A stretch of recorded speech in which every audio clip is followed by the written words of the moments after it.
एक गांव में शारदा और अनामिका सास बहू रहती थी। मुरली और तुलसी अनामिका के 2 बच्चे थे। पिछले साल सड़क हादसे में शारदा के पति प्रसाद और अनामिका के पति रमेश दोनों की मौत हो गई थी। तब से वो परिवार अकेला हो जाता है। घर में कोई पुरुष ना होने के बावजूद भी वो परिवार खुश था, पर क्योंकि घर में कोई कमाने वाला नहीं था, इसीलिए आर्थिक परिस्थिति खराब थी। एक दिन उनके घर रविंद्र नाम के एक व्यवसायी आते हैं। नमस्ते माँ जी, मैं रमेश का बिजनेस पार्टनर। आप लोगों को ऐसी परिस्थिति में देखकर बहुत बुरा लग रहा है। क्या करोगे बेटा, तुम बोलो। व्यापार में रमेश ने बहुत उधार ले लिया था। क्योंकि अभी रमेश नहीं है तो उधार चुकाना बहुत मुश्किल हो गया है। रमेश ने इस घर को गिरवी रखकर उधार लिए थे, इसीलिए आप लोगों को ये घर अभी के अभी छोड़ना पड़ेगा। ऐसी परिस्थिति में आप हमें घर छोड़ के जाने के लिए कह रहे हैं? हमारे 2 बच्चे हैं। इस तरह बेदर्दी होकर किसी महिला को आप निकाल दे रहे हैं। आपका दिल नहीं है क्या? देखिए, इतने दिनों से मैं आपके पति के साथ था, इसीलिए सम्मान के साथ कह रहा हूँ। कल मैं इसी वक्त आऊंगा, आप लोग नहीं रहने चाहिए। नहीं तो और क्या, आपके दोनों बच्चों को आपके पति के पास भेज दूंगा। याद रखें। रविंद्र की ऐसी धमकी सुनकर शारदा और अनामिका कमजोर पड़ जाते हैं। उनके पास बस यही घर था और इसी पर वो निर्भर भी थे।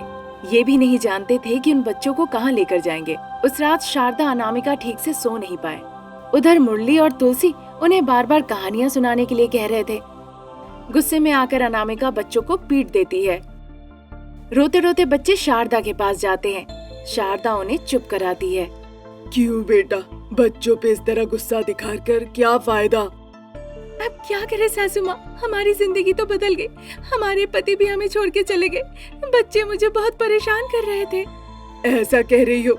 मेरी तो उम्र हो गई है। मैंने अपने बेटा पति दोनों को खोया है एक ही बार में। फिर मैं क्या कहूँगी? बुरा मत मानो बेटा। मैं इस तरह से बिल्कुल जी नहीं सकती सासू माँ। मैं मर जाना चाहती हूँ। मुझे भी यही मन करता है, पर हमारे बच्चे हैं। हमारे मरने का वजह है, पर उनकी क्या गलती है? उनके लिए हमें जीना पड़ेगा। अनामिका और शारदा इस तरह कहकर रोने लगे। तभी मुरली वहाँ आता है और कहता है उसे बहुत भूख लगी है। बहन तुलसी भी रो रही थी भूख के मारे। घर पे खाने लायक कुछ नहीं है सासू माँ। पता नहीं उन्हें क्या दो खाने के लिए। रुको बेटा, मैंने चिड़ियों के लिए कुछ अनाज रखे हुए थे घर के छत पे। तुम उन्हें उबाल कर उसका सूप बनाकर दे दो। कम से कम बच्चों की भूख तो उससे मिट जाएगी। वो रविंद्र सुबह के कह के गया इस घर को छोड़ देने के लिए। कहाँ जाएंगे हम? ऐसी परिस्थिति में सब हमें गलत नजर से देखेगा। कोई भी ऐसा नहीं है जो हमारे ऊपर थोड़ा कृपा करे माँ। हाँ बेटा, ऊपर से गर्मियों का दिन, सूरज की तपती धूप, सड़क पे एक बूंद पानी के लिए लोग तरस रहे हैं। ऐसी परिस्थिति में बच्चों को साथ लेके हम कहाँ घूमेंगे? ये तो बहुत ही तकलीफदायक और चिंता की बात है, पर क्या करें, किस्मत को हम कैसे टाले, जाना ही होगा। आप बच्चों का ख्याल रखिए माँ जी। मैं अभी जाके उन दानों को ले आके बच्चों के लिए माड़ बना देती हूँ। अनामिका जाती है उन अनाजों को लाने ताकि वो बच्चों के लिए माड़ बना सके। वो माड़ पी के बच्चे अपनी भूख मिटाते हैं। अगले दिन सुबह सुबह शारदा और अनामिका बच्चों को साथ लेके घर से निकल जाते हैं। सुबह के 10 बज रहे थे, फिर भी उन्हें खाने को कुछ नहीं मिला। ऊपर से सूरज की तपती गर्मी। सर के ऊपर छत के लिए शारदा और अनामिका बच्चों को साथ लेके शहर की तरफ निकल पड़े। बस स्टॉप के पास 2 घड़े में पानी रखा हुआ था। क्योंकि वो ठंडा पानी था, बच्चों को वो ठंडा पानी पेट भर के पिलाकर अच्छे से सुला देते हैं। बच्चों की ऐसी परिस्थिति देखकर अनामिका के आंखों के आंसू थम नहीं रहे थे। ठीक उसी समय कुछ लोगों को लगा कि अनामिका भिखारी है, इसीलिए कुछ पैसे वो भीख दे देते हैं। उन पैसों से कुछ खरीद के अनामिका बच्चों को खिलाने के बारे में सोचती है। तभी अनामिका के दिमाग में एक परिकल्पना आती है। सासू माँ, जीने के लिए मुझे एक रास्ता दिखा है।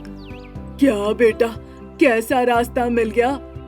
आप बस इंतजार कीजिए और देखिए मैं क्या करती हूँ। ऐसा कहकर अनामिका उन पैसों को लेकर पास के ही एक किराने की दुकान में जाती है।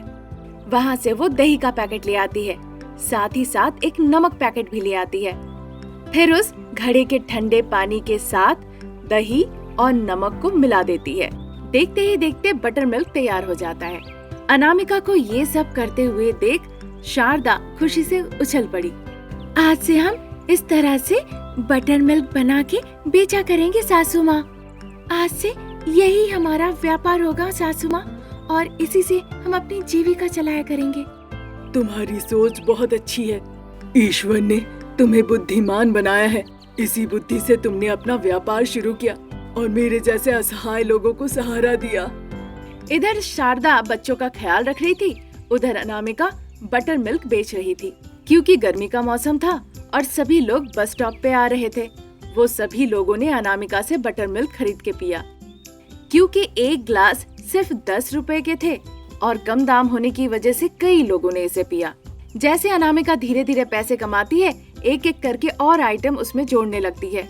पहली बार जीरा पाउडर, दूसरी बार बर्फ, इस तरह एक एक करके मिलाने लगी।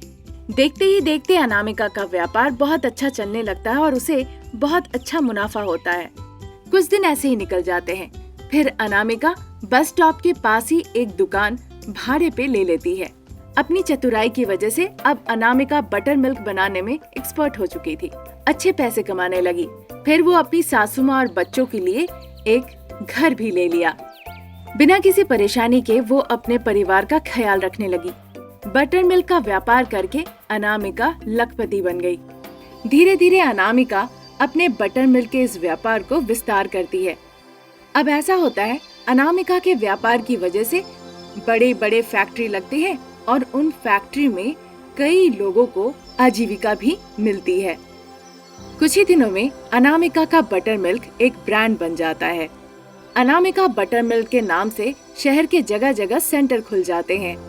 कष्टों से निकलकर अनामिका बटर मिल्क का व्यापार करती है और पूरे परिवार के साथ सुखी सुखी जीवन बिताती है। रामपुर नाम के गांव में शारदा अनामिका सास बहू रहा करती थी। शारदा स्कूल में शिक्षक के रूप में काम करती थी। शारदा का पुत्र रमेश मैकेनिक का काम करता था। अनामिका घर पर रह के काम करती थी, अपनी सासू माँ और पति का देखभाल भी करती थी। साथ ही ये भी सोचती थी कि उसे एक बड़ा व्यवसाय करना है जहाँ से अच्छे पैसे आए। तभी एक दिन अनामिका अपने पति से कहती है, अजी सुनते हो, सुनो ना, मैंने आपसे कहा था ना, मैं एक बहुत बड़ा व्यापार करना चाहती हूँ। उसके लिए मुझे अब एक अच्छा मौका मिला है। अब मैं वो मौका बिल्कुल नहीं छोड़ना चाहती हूँ। तो वो मौका क्या है? अरे मेरी दोस्त है ना सुशीला, वो तेल के पैकेट का कारोबार कर रही है। एक वितरण पॉइंट में वहाँ जाके तेल के पैकेट को बेचना है, उससे उसे बहुत फायदा होगा। आजकल तेल के पैकेट बेचना बहुत मुश्किल हो गया है। अब तेल के दाम बढ़ा दिया गया है। हम जैसे आम लोग जिनके पास तेल नहीं, वो सादा खाना खा रहे हैं। तुम क्या जानती हो? इसीलिए तो जिस मौसम में जिस चीज की मांग है उसे हमें सही तरीके से बेचना होगा, उसी को व्यापार कहते हैं। अब मैं जो भी पूछूंगी उसके लिए ना मत कहिए ऐसे, मेरा दिल दुखी हो जाता है। सुशीला ने आपसे कहा है कि वो मेरी मदद जरूर करेगी। अब मैं कुछ नहीं जानती हूँ, मैं वो व्यापार करना चाहती हूँ। ठीक है, पहले ही तय कर लिया है तो तुम्हारी मर्जी करो। धन्यवाद, मुझे पैसों की जरूरत पड़ेगी, मैं सासू माँ से पूछ के अरेंजमेंट कर लूंगी। हाँ, सारा प्लान पहले से ही तैयार है। वैसे भी तुम्हारा दिमाग बड़ा तेज चल रहा है। अब आप जोक मारना बंद करेंगे कि नहीं? ऐसा कहकर अनामिका किचन में चली जाती है। तब तक शारदा नौकरी से लौट आती है और बहुत थकी थकी दिखती है। अरे अनामिका, एक कॉफी ला दो बेटा, बड़ा सर दर्द हो रहा है। आइए सासू माँ, ले लीजिए, मैंने आपके कहने से पहले आपके लिए कॉफी बना रखा है। अरे जैसे ही कहा वैसे ही ले आई। थैंक यू बेटा। अरे ऐसे क्यों कह रही हैं आप सासू माँ? आप इस घर की मालकिन हैं। बस ऑर्डर कीजिए और मिनटों में अपने सामने पाइए। ये बताओ, पैसे चाहिए क्या जो मेरे सामने ऐसे बिस्किट फेंक रही हो? अरे आप तो कमाल की है सासू माँ, आप सब समझ जाती हैं। बहुत दिनों से मैं तुम्हें देख रही हूँ, नहीं पता कि क्या है, पर कितना चाहिए और क्यों चाहिए बताओ। मैं व्यापार करना चाहती हूँ, मुझे 25,000 रुपए चाहिए सासू माँ। अच्छा फैसला लिया, अब सहायता किए बिना रह नहीं सकती मैं। ठीक है, कल मैं तुम्हें दे दूंगी, अच्छे से तुम व्यापार करो। थैंक यू सासू माँ, मैं बहुत खुश हूँ, मैं आपको बता नहीं सकती हूँ कितनी खुश हूँ मैं। फिर अनामिका तेल का व्यापार करना शुरू कर देती है। अपनी सहेली सुशीला की सहायता से तेल का पैकेट लेके वो बेचना शुरू करती है। असल में तेल के भाव बहुत ज्यादा थे। उन तेल के पैकेट में 1 से 5 रुपए की बढ़ोतरी करके सुशीला और अनामिका उसे अच्छे से बेचते हैं, जिससे उन्हें अच्छा फायदा होता है। देखते देखते 3 महीने निकल गए। अब तेल के व्यापार में अनामिका एक्सपर्ट हो चुकी थी और साथ ही साथ पैसे कमाने के मामले में भी।